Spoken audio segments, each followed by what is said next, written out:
안녕하세요. 데이업의 이경민입니다. 오늘은 교촌 F&B 같이 한번 보려고 하는데요. 제목을 폐점률 0%, 알뜰살림 시작한 교촌 F&B 이렇게 한번 뽑아봤고요. 그 다음에 직영 전환으로 얻을 효과까지 한번 살펴보도록 하겠습니다. 기사를 보고 가실게요. 치킨집 평균 폐점률이 11% 정도에 달하는 수치라고 하는데요. 그런데 교촌 F&B는 0%대, 비법은 이렇게 나와 있습니다. 시청률이 11%나 달하고 있는데 교촌 FMB가 0%? 수치를 조작한 거 아니야? 라고 또 생각을 할 수 있겠는데 한번 쭉쭉 읽어보실게요. 플랫폼 업체 핀다 오픈업 데이터에 따르면 가맹점, 치킨 가맹점들이 연평균 11%씩 증가하는 수치로 평균적으로 한 2만 3천 개에서 2만 후반대까지, 최근엔 또 3만 개까지 이렇게 증가하는 추세를 보이고 있는데요. 폐업률이 이렇게 대기업 브랜드도 폐업 점포가 많아지고 있습니다. BHC도 130개, 처갓집도 129개, 뭐 등등 줄줄이 폐업을 하고 있는데 어떻게 교촌 F&B가 0%대 비법을 차지를 하고 있는 걸까요? 자, 정답은요. 아까 제목에서도 보셨듯이 2분기, 3분기 직영 전환에 따라서 영업이익 추정치 하향이라는 기사가 나왔죠. 맞습니다. 직영 전환에 따른 효율화로 인해서 영업이익도 오르고 추가로 0%대 패점률을 자랑하게 되는데 다시 한번 더 보겠습니다. 보시면 원부자재 가격이 안정화에 따른 마진율이 상승이 됐다고 하고요. 그러니까 지난 연도에는 원가가 워낙 높다 보니까 마진 폭이 줄어들어서 수익률이 적었던 탓도 있고요. 물류화로 그게 이제 또 마진율이 지금은 수급이 안정이 되기 시작하면서 다시 또 마진율이 회복을 하고 있다. 이렇게도 해석을 하시면 될 것 같고요. 물류의 효율화로 인해서 마진율이 개선 효과가 나타났기 때문이라고 하는데 교촌은요, 물류센터가 각 곳곳에 차지해 있습니다. 그래서 물류 공급이나 이런 것들도 원활한 대기업으로 속하는데요. 따라서 물류비를 조금씩 아끼는 효과도 두드러지게 나타난 것 같고요. 더불어서 교촌 MVP가 물류의 효율화로 인해서 거기다가 직영체제로 또 변환하게 되면서 그런 것들이 아무래도 가맹 사업을 하게 되면은 세 단계를 거쳐가지고, 그러니까 가맹점을 거치게 되면 본사에서 지역본부, 지역본부에서 가맹점으로 총 세 단계를 거치게 되는데 직영점으로 가게 되면요. 본사에서 바로 직영점으로 갈 수 있는 구조가 됩니다. 따라서 경쟁사의 이 같은 경우에 직영 공급을 구조로 가지고 있고요. 마찬가지로 교촌 F&B도 상품 마진율을 약 6%에서 10% 정도 차이가 발생했다고 합니다. 그러니까 줄이게 되면 이 정도의 마진폭을 가져갈 수 있는 구조가 되겠죠. 아까 말씀드렸듯이 교촌 F&B가 대규모 물류센터를 가지고 있기 때문에 이 같은 효율은 점점 빠르게 진행할 것으로 보이고요. 거기에다가 품질 관리, 그 다음에 효율적 공급 체계를 구축을 위해서 이 같은 결정이 내려졌는데 빠르게 진행이 되면 향후에 영업이익이 약 200억 원 이상으로 증가할 것으로 이제 내다보고 있습니다. 자, 이렇게 얘기했던 게 정말 너무 허황된 얘기가 아니야 라고 또 생각을 할 수 있겠는데 이거는 실적을 보면 또 알 수가 있습니다. 노촌 F&B의 23년 4분기 실적과 1분기 실적을 한번 비교를 해보실게요. 치킨은요, 보통 연말에 수요가 엄청나게 증가를 합니다. 그래서 따라서 이날의 매출을 또 높은 매출을 자랑을 하고 있는데 4분기 실적에 비해서도 3분기 실적이 꽤나 뒤지지 않아요. 특히 당기순이익적인 면으로 봤을 때도 크게 오른 수치죠. 이거는 원가 절감 플러스 직영 전환, 그리고 물류의 효과가 있었다고 하는 증거가 되겠죠. 그러니까 허황된 소리가 아니라 실질적으로 눈에 보이는 개선 이익이 지금 향상되고 있다라고도 보실 수 있겠죠.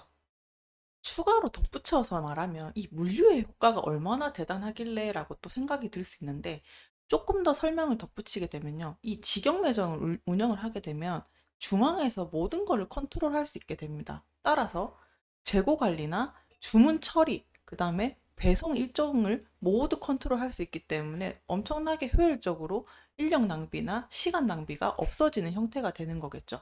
그래서 적절한 계획을 세웠을 때 적절한 자재와 재료를 원하는 시간과 타이밍에 보낼 수 있다는 것도 굉장한 효율하고요. 또 직영 매장에서 또 대량으로 구매를 하게 되면 원가 절감도 하게 됩니다. 한 번에 많이 때우니까 싸게 구입을 할 수 있겠죠. 그래서 이렇게 여러 매장에 분산되기 시작하면은 그 파이랑 절감 효과는 점점점 더 커지게 되는 현상이 나타나게 됩니다. 그 다음은요, 통합물류 시스템까지 넘볼 수 있게 되는데요. 운송의 경로가 최적화되기 때문에 창고, 재고 같은 효율화도 증대될 수 있고 물류 비용까지 결국에 통합적으로 다 절감이 되는 시스템이다라고 생각을 할 수 있겠습니다. 마지막으로 결정적인 거는 데이터 수집에 원활하게 되는 겁니다. 즉각적으로 수집을 하고 즉각적으로 피드백을 반영을 했을 때 효과가 나는 거를 볼 수 있기 때문에 고객들의 니즈나 수요에 발맞춰줘서 빨리빨리 대응할 수 있다는 것도 직영 매장의 효과 중에 하나입니다. 자, 마지막으로 교촌의 수장의 방향성을 또 보셔야 되겠죠. 교촌치킨이 불가피했던 가격 상승을 어쨌든 이익을 가맹점한테 돌려줬다는 거, 그 다음에 소비자 밀착 브랜드로 다시 사업을 다각하고 있다는 거, 그 다음에 주주 환원까지 이 네 가지로 정리가 될 것 같은데 자세하게 한번 살펴보겠습니다. 사실 교촌치킨은요, 치킨 업계 가격을 정말로 인상을 주도해왔다고 봐도 무방하죠.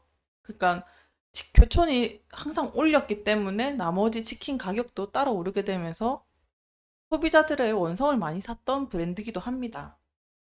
그런데요, 교촌은 이 비난을 한 번에 받으면서도 어차피 가격 상승은 벌어져야 된다고 생각을 하고 가격 인상을 단행을 하고 소비자의 원상을 산 형태로 행보를 가게 되는데요.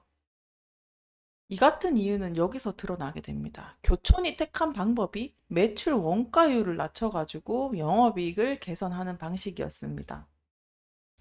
그러니까 교촌은 사실 원가율이 상당히 높은 브랜드로도 유명합니다.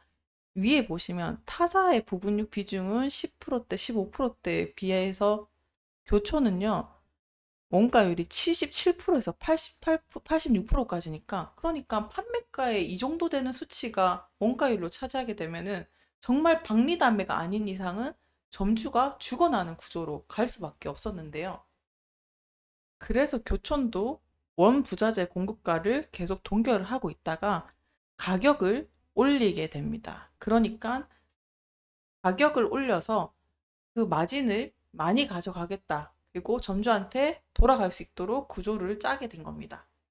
그러다 보니 이제 이익적인 면으로도 많이 가져가고 직영 전환도 하게 되면서 동시에 점주들의 어쨌든 마진율도 많이 가져가게 되면서 점주들의 불만도 사그라들 수도 있는 거고 마진이 많아지니까 폐점을 해야 될 이유도 사라지게 된 겁니다. 자연스럽게.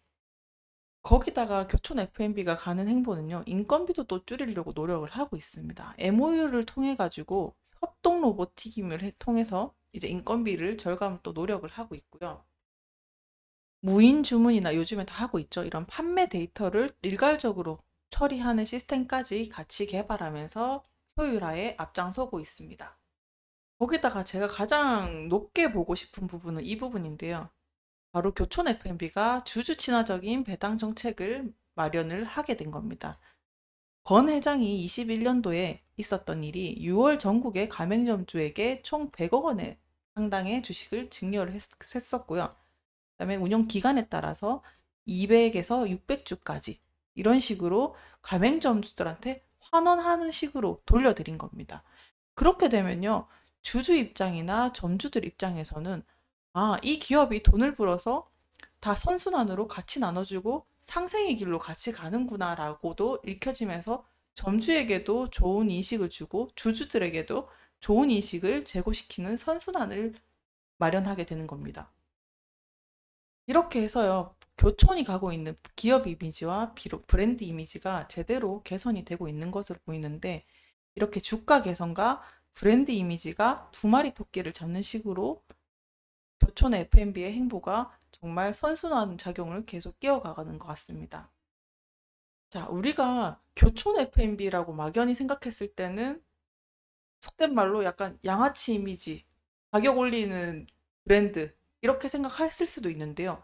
이렇게 내실을 따지고 보니까 교촌 F&B가 그냥 이유 없이 가격을 올리는 게 아니었고 이 벌어들인 금액을 점주들한테 돌려주고 주주들한테 환원을 하는 걸 보면서 아, 교촌 F&B가 어떤 길을 가려고 하는지 기업 이미지 제고에 확인을 하셨을 수도 있었다고 생각이 듭니다.